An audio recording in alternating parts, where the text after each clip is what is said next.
Check out this new listing, a one-owner home in North Canton, 1,504 square foot brick ranch. Furnace and CAC new in 2020. Go to mottsnewlisting.com to get all the information. And here it is, this brick ranch. It's open.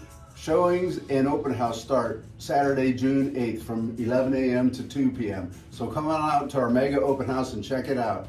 The backyard is a die for. It's very private, totally encircled by shrubbery, and it's fenced in. Beautiful backyard there, folks. And the sunroom is virtually only a few years old. The new windows and screens there in the sunroom, and the living room area is very large and open. That's basically the den there, and then here's the living room, which can also be used as the dining room if you want to, but it flows right into that large den area there.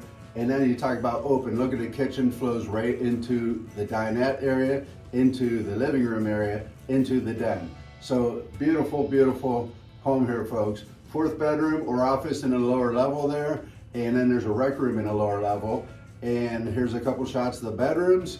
There's 3 bedrooms upstairs, full bath upstairs with 1st floor laundry, and a 2nd bath in the lower level. But this is a beautiful home. Come on out to 813 Church Street Southwest, North Canton, Ohio, 44720. That's 813 Church Street Southwest, North Canton, Ohio. And it's open 11 a.m. to 2 p.m. Come on out and see us Saturday, June 8th, 11 a.m. to 2 p.m. See you there.